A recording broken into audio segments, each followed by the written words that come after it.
So Zach went live and explained the whole situation with E8 now that Zipp is joining TSM. He explains everything that went behind the scenes and why Zipp is now joining TSM. So yeah, I will let you guys watch it and I will see you in the next one. See you. All right, long story short. Okay, so we start at the 07 con. We'll start there. The 07 con sucked. That was bad. I fucked up. Like I let myself get weak, and we picked a POI that like I thought we could make it work, and it didn't work. So then I had to double back on it. Now the biggest issue was I was asking for something else. Talmage wanted something else. We went with what Talmage wanted, and by we I just mean Zap, because Zap was asking Talmage. I was saying something else, and that was that. And then after like the tweet had already gone out with what we were doing, I agreed. I was like, okay, like yeah, we can play hard edge checkpoint. Now obviously looking back, that was very stupid. And that was a mistake, right? I've acknowledged that mistake 1,000 times. So that's kind of where everything starts. So we start there. We start playing from checkpoint. I hate that. And it gets to the point where I like overrule Talmage. And I step on Talmage's toes. And I say, this is what we're doing. We're going back to Cedo. And this is how we're doing it. And this is what's going to happen. And we conned 07 for 2 days. And then 07 left. That was cool. We did really good at LAN. Oh, yeah. Talmage let us know that if we, or not we, Talmage let the team know that if I take us back to Cedo Station, even if we're unconned, he's gonna LFT. And I'm just like telling him like, okay, like I hear you, like I don't know what to tell you. Like we can either fail or we can try to succeed. And like it's one or the other. So we do that. We get double conned, as Talmage said. LAN ends. He decides to LFT. It didn't surprise anyone. He didn't blindside anyone with that. Like that's all fine. It's understandable. I mean, Talmage felt a really certain way about how the game could be played, et cetera, et cetera. Talmage strongly believes that like I wasn't reaching out for help or I didn't even care to make it work. And like the reality is like I just thought it was fucking stupid and I just didn't think I could win doing it. I thought I could win a different way. End of story. So yeah. I mean, that is what it is. So we get there. So that's how we get to the off season. Now we get to the off season or like the post LAN, and Talmage goes LFT. Me and Zap, we're getting a couple offers, but we really wanted to play with Sykes. Now, keep in mind, I want you guys to know everything that I'm saying right now, Shubi is well aware of. Me and Shubi have talked many times recently, and we made everything like in the timeline very clear. I really wanted to play with Sykes. I think Sykes is a great player. I think he's a great anchor.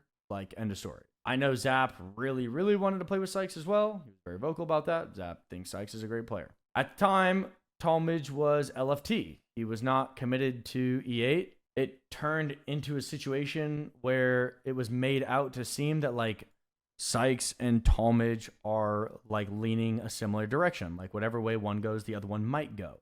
It wasn't 100%, but it was seeming that way. So I made sure to make up with Talmage and do like what I could and say what I could and have the calls that I could, like make sure me and Talmage work out. I do think Talmage is a great coach. Even after all this, I do think Talmage is a very valuable coach, and I think he can contribute a lot to it. Just because I like don't like a person doesn't mean I won't acknowledge their skill. Like it'll never be like that for me. So we work with Talmage to get Talmage back locked into the team. Talmage had offers from a couple teams. I won't say who because I don't know how much he wants public and what he doesn't want public. So I'll just respect that. But he had offers from, I think, 3 teams he had like confirmed offers from.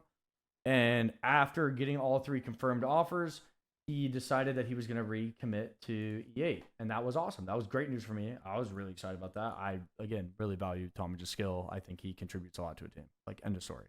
There's nothing behind that. Like, I actually think he's just very valuable and he can change a lot on a team and like help with like fundamentals and stuff that are really important. So I was excited about that. Then we had to have the conversation about like Sykes. So we have the conversation about Sykes. Talmage would prefer to work with Shubi. Zap and I would prefer to play with Sykes. We actually didn't even reach an agreement as a team. That call just kind of ended. We said we will figure it out another day, and then Sykes let me know that he's committing another direction. At that point in time, I asked Zap a question about a very specific player. I said, do you want to play with this specific player? He said, no, I would prefer to play with Shubi. Now, this is where it gets strange, is it makes it seem like we want to play with Shubi at that point, which is fine. But there's some DMs after that like very explicitly explained that me and Zap had offers as a duo with like, I won't even say the orgs, but it was like at least 2 other orgs that were rumoring to offer the roster around 7.5 to like 8.5K a month, right? So at that point, Zap lets me know that this is like really big life-changing money for me and that he thinks he would like probably want to go that route. I also was like, just to be transparent, I also wanted to make sure that I knew the offers as well, right? So just to be clear, I was interested in finding out what the offers were, but I was very deliberately saying like, you have to consider EWC, and you have to consider champs and split 2, which we would qual for with Shubi. That would make a lot of money on its own. So like, is the salary even going to close the gap of like the actual money that we'd make, right? That was really important that conversation happened. Yeah, I mean, I was definitely interested in hearing out the other offers, but I mean, no, like there was no like commitment. It was definitely like, we have to consider how much we get paid out of like EWC and stuff like that. Truthfully, it got to a point where it was money over like the roster. It got to a point where it was like one or the other. It got to the point where I could either play with Shubi on E8 and be on, well, I guess I shouldn't leak my salary or anything. Let's just say this. It got to the point where I could play with Shubi and maybe Talmadge and be on a much lower salary, or I could leave with Zap, pursue one of many opportunities that were paying around 2x to 2.5x what we were making on E8. Now, a lot of the pro players know the numbers, but I mean, I'm not going to go into detail with you guys. But for most people in life or an esport player, like that's like brain dead money. That's like insane. So start looking into those opportunities, and one of the opportunities is with a player that we think is good, but I thought Noct was better. So I told Zap, like, well, what if we hit up Noct? Because I think Noct is better. We have a better chance of winning with Noct. This and that. Noct has an organization that can like rival these budgets and whatnot, right? So, and to be fair, we had already been trying to, like, we had been contacting that org for some time anyway. So he's down with that. So then this is where it gets, I guess, a little messy. I reach out to Noct and I fill Noct in. And I'm like, yo, like me, Zap, and Talmadge, yada, yada, yada, like champs, EWC, like it is what it is. If you don't want to consider it, that's totally fine. If you want to consider it, that's totally fine. And Noct is like, the only way like I'll ever, like Noct was very deliberate. He was like, the only way I'll ever even consider it is if everyone is like legitimately completely locked in, like 100% locked in. So I went and asked and got, I only asked Zap, just to be clear. And I went, asked Zap, screenshotted that, sent that to Noct. Noct knew that like the roster was locked in. So then Noct brought it to his situation. His situation was like, yeah, over the next like 72 hours, his org was like, yeah, let's go down this road. At that point, it like was really slow. There wasn't anything serious, but then it did get to a point where it got serious. We did get to a point where the org let us know like, hey, you're getting the green light. Like we're going your direction. Yada, yada, yada. When that happened, we let Shubi know that like, hey, this is who we're playing with. This is what's going on. These are the numbers we're talking about. Like, and Shubi just replied like, very understanding. That's like money you could never turn down. Yada, yada, yada. She was honestly way too understanding about it. So at that point, we had let Shub know. So that means Shub was looking for team, which means we were allowed to scrim with Noct at that point. So we go and we scrim with Noct. Why was Shub not allowed to be a part of it? Because it wasn't like going anywhere at the time. So we weren't even sure if like it was following through at the time. We just weren't sure if it was going to actually work out. So there was no point in like scaring Shubi or scaring ourselves or anything. It was just like all up in the air. So we scrim with Noct for the first time ever, and we get a fourth. We get a fourth in scrims. I think if I remember correctly, we were like 10 points off first or something. And like for those of you that actually watch, like if you guys remember, that was the game that I got sentineled in the head and like the train station of Skyhook, and like that should have been a free game. Like we should have had a top 2 that day at worst, but it ended up being a fucking fourth, which was sad. But I mean, bro, a fourth is still good. Like if you get fourth the whole time, like you're not just making land, like you get a good placement. So it's not like we had a bad day of scrims. And then the next day, I had a dentist surgery. So not only did we not scrim, but like didn't really talk or like do much, to be honest. We ended up TDMing later at night, but I was still high on like hard drugs from like the dentist fucking surgery. So those TDMs went pretty bad, to be honest. I think I dropped a game where I had like 3,004 damage, like almost a 2K, which is like obviously really bad for those of you that watch. That doesn't really happen. I was just still on hard drugs. The next day we had scrims. This is now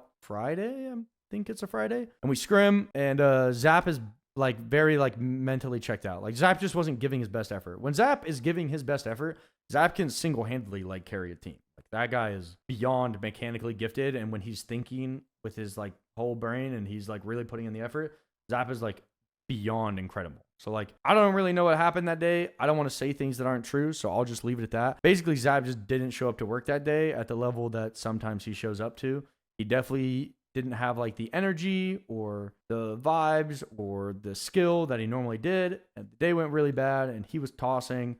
I know I tossed like game 4 really bad, if I remember correctly. Like it was just a really, really, really bad day. It was a terrible day. And I mean, we didn't think anything of it. We even VOD reviewed. And then later that night, at around like, so this is all the same day now. Later that night, we find out that design is going back to DSG, which was no surprise to us at the time because we were like this is a no-brainer, right? DSG was doing really good, and design with TSM is not really putting up anything promising in scrims or anything like consistent in scrims, so it would probably make the most sense for design to go back. He ends up going back. At that point, they I don't really know how this part went down. I've heard two different things from two different people. I've heard from one person that Zap was like just in a call chilling and it like became a thing. I've also heard that TSM like reached out to him that Friday evening and was like, yo, do you want to try out again? Zap did get a TSM offer like a long time ago, not like Friday itself. So I don't know what's true, so I'm not going to tell you what's true. Long story short, that same day at like 11 p.m., Zap lets me know that he's going to try with TSM. And I straight up thought he was joking. Like, I couldn't believe it because we had like completely verbally agreed to Noct and Nox org and like this team.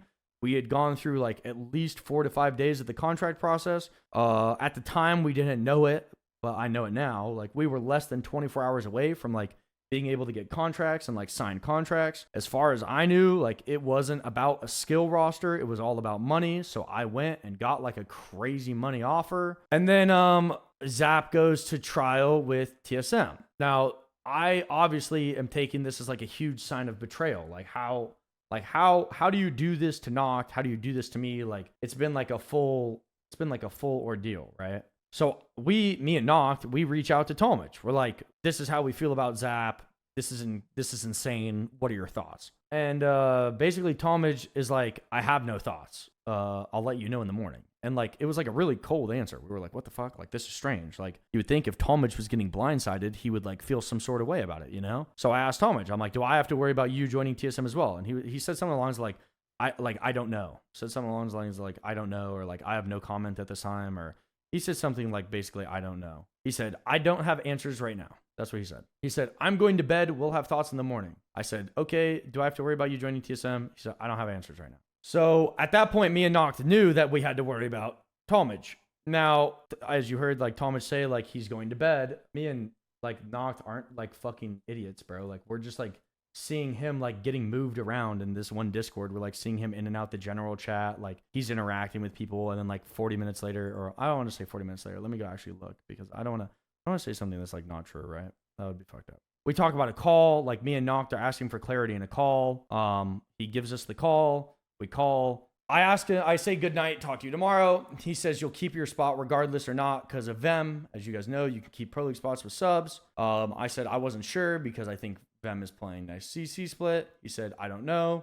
And then Noct was like, me and Noct are just confused, right? Because we're kind of getting blindsided. We didn't know anything. So, but now we know that like Talmadge and Zap are both included. So we're like, Noct is asking, and so am I asking if you can join a call. Yeah. So he joins a call. And basically, I'm guessing Talmadge didn't know like what we knew. Talmadge basically joined the call and word for word said, yeah, Zap let me know after scrims today that he feels like he wants to leave and he might join TSM. Now, at this point, it's like 1:20 a.m. It's like 8:15 in the morning. So basically that was Talmadge saying that like he's known about this since like 6 p.m. or whenever the fuck, 9 p.m., whenever the fuck scrims ended. I don't even know what time scrims ended. But basically Talmadge knew the whole time, chose not to fucking tell any of us, and then look out for himself, which was, you know, it was pretty frustrating to hear that because I know Talmadge is a little bit older. He's like, you know, he's like 25 or something. And, you know, I just was under the impression that when Talmadge verbally agreed to the Knox situation, I really thought that would go through. Now, it is what it is. That's that. At that point, it felt like bad, like betrayal, because it was like, it just felt like we were leaving like a huge path of destruction for no reason. The reason it felt like that was because at first we needed no change. Then we wanted Sykes. Sykes fell through. Then we needed no change. Then it was about the money. When it was about the money, we went and got money. And then suddenly it wasn't about the money. It was, I don't think I can win with Knocked. And like, that's obviously just like major cope. And then I found out that it's not about Knocked. Then I found out that they're telling someone else that it's about me. And then I found out from actually someone else that it was actually over like frustration from the contest with 07, which is even crazier because it's like, what are you holding a grudge over the 07 con? Like if you were that upset over the 07 con, if anything, you'd be relieved about the POI draft because it's like, well, no matter how bad Zach's mistake was with the 07 con, then Zach literally can't do that mistake again. It's just not possible. It's the POI draft. It's a whole new system, right? So you would think that that wouldn't be the thing they hold a grudge for. Truthfully, I don't know. There's like no communication. So I actually don't know what it was. But those are the things that I've been told. It was like it was one thing was I can't win with Knocked. The other thing was mad about the 07 con. And the other thing was like I just don't want to play with Zach anymore. So I have no idea. I've heard all three of those things from 3 different people. After that, I go back to Knocked. Me and Knocked are fucked at this point, like completely fucked. And we're panicking because it's like, well, am I going to lose E8? Is he going to lose his org? Like, what's the situation, right? Because at this point, we've left a huge path of destruction for no reason. Like, it's fucked over Shubi. It's fucked over Knocked. It's now fucked over me. And it's under this, like, whole idea of I'm looking out for myself. But, like, that doesn't even make sense because it's like, well, first it was about the money, and we were looking for money. And then it wasn't about the money. Then it was about winning. But then everyone is telling them, then everyone is saying, like, are you sure that's even the better team? And then it's like, what the fuck? You know, it's like, there's a really fair argument to be made that, like, me, Shubi, and Zap, or like me, Zap, and Knocked with Talmadge on everything included, is definitely a stronger roster than Reps, Talmadge, Verholst, and Zap. Like, there's a really strong argument that those are the better teams. I've asked my friends, and they all agree, like mutual friends that we all have, and they all completely agree. So it was a pretty strange decision because it was like they were getting, just so you guys know, like just to be completely transparent, they're getting, if everything goes through at what I've been hearing behind closed doors, they're getting paid about half or like roughly less than half of what we were going to get paid before. And then the other side of it is like, okay, well, maybe it's not about money anymore. Let's say they just fucked over Knocked, let's say everything fucks over Knocked. It's no longer about money.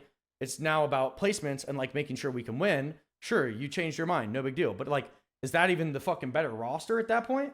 Like, definitely fucking not on paper, at least. Like, Reps has a lot to prove as an IGL, and now Reps isn't even IGLing. Now Evan's IGLing, and now Evan has a lot to prove as an IGL. So like on paper, it's not even like it's like a no-brainer decision. It's like not even fucking remotely close. So now we get to that part where it's like even more frustrating, where it's like, okay, well I got told one thing, then it wasn't that one thing, then I got told another thing. It's obviously not that one thing.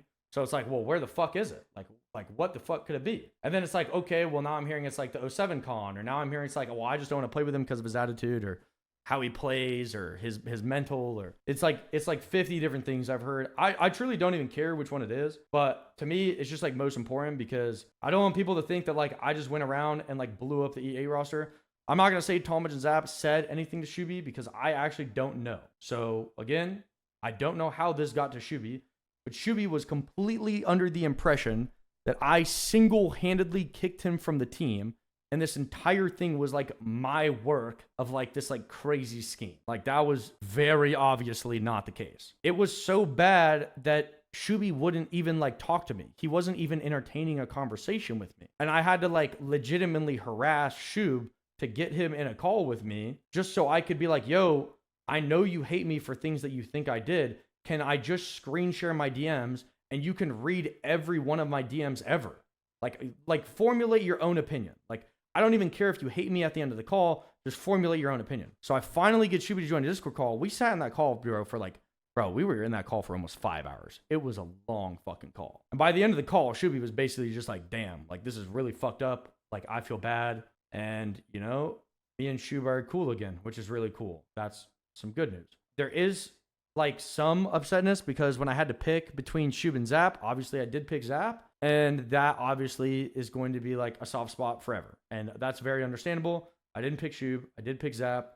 And that was a choice that I made. Obviously the wrong choice. And this is where I ended up. So I totally understand Shub for like holding that one against me. That's pretty fair. As far as like options go for me and like the future, I really want to team with Shub because I think he's like my best chance of winning. And like, I mean, obviously this whole like roster mania thing has just been like a clusterfuck of like multiple people just being left in the wake of absolute like chaos. Now it's like really important for me more than ever to just try to be like selfish and like try to win because I feel like I'm in a really good point in my career where I'm calling pretty decently. I'm playing pretty decently. I'm definitely playing at a level where I feel like I can get top 12 in NA, right? So I feel like it's important that I keep playing instead of like taking a split off. So I tell Shuby, like, I think I have the best chance of winning with him. And then our options would be like Noct, Slayer, or Luxford. And then Shuby has his opportunity with Snipe and Dropped. And that's a good option that I know Shuby has. And he's weighing that one very heavily. He's probably weighing that one heavier than he's weighing definitely mine right now. It seems like he's leaning that way. And, you know, that sucks. I hope I get to play with Shub because I think I'll have the highest chance of winning. If I don't get to play with Shub, then I'll probably play with Slayer and Luxford. The saddest shit in all this is that it went from like, okay, we can potentially upgrade a player, as bad as that sounds. Like, Sykes is an incredible player, like potentially, right? Nothing's confirmed. And then it took a turn from that to money.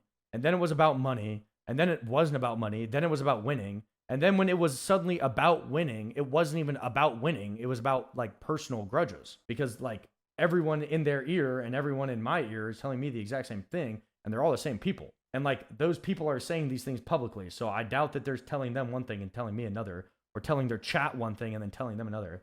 Because then someone would call them on their bullshit. And they're all like mutual friends. So it doesn't make sense. Probably not the case. Now, the worst part of it all, as I've just been struggling to get to, is apparently I've been trying to scrim with Noct. I've been trying to scrim with all my options. I tried to scrim with Noct. I tried to scrim with Noct on Saturday. He didn't respond to me. And then Saturday night, I tried to tell Noct, let's scrim on Monday.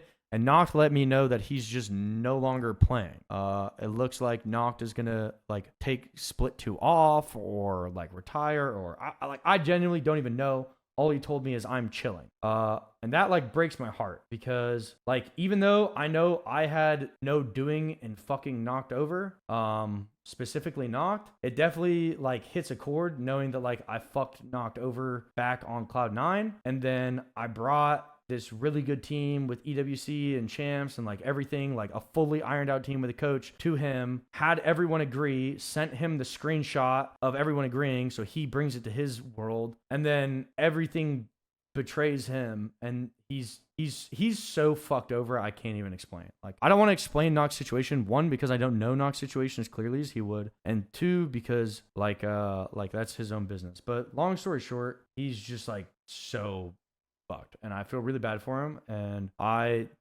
tried to engage a conversation with him. I haven't got a response yet. I really hope Noct continues to play. I think Noct is more than good enough to win right now. And yeah, that's how I think. The only reason that I felt the need to like talk over the situation is because there were a lot of people that were making it out to be that like I orchestrated some like crazy like single-handed thing where like I was fucking over everyone and I was like twisting Zap's arm like make this decision, and I was telling Talmage like whatever the fuck they were saying, and like basically I just wanted to go over it one time. Like it's definitely something I'm never going to talk about again. It's not going to become like a conversation in my channel or anything like that. Like, bro, I don't want it to be a big deal. I'm just sick and tired of like tanking the heat for like roster changes. Like, for example, if you go through my roster changes, like people talk about like, oh, you're teaming with Zach, like you're in the hot seat, or like org changes all the time. You want to talk about my roster changes? My roster changes were I joined a duo. The duo said that they can't play with the other duo anymore, so one of them had to go. That wasn't me. The next roster change was my teammate went to Mexico. Well, that, like, I didn't fucking force him to go to Mexico. And to this day, that individual says that that was one of the best things that happens for his career because it really made him wake up and take it more seriously. And look at him now. And then the next roster change was Naughty. And we only didn't play with Naughty because Naughty didn't want to sign a contract and E8 wanted us to lock someone in. And then the next roster change is this roster change. So it's like, it's not like it's some like crazy hot seat. And that's like a 2-year timeline, like a year and a half, year and 9 months. So it's like, bro, it's not like it's some like crazy hot seat where I'm like every day, like, yo, your job's on the fucking line. Like, no, bro. Not only that, but like I haven't had the skill level or confidence or ego to say something like that. Like I would be an absolute fucking like retard to be trying to kick my teammates left and right when I can't even put like my own placements up or like I'm not putting my own effort, right? So that, like, I don't know. It just, I'm like sick of the narrative of like I'm single-handedly orchestrating all this like crazy shit, and it's just not the case.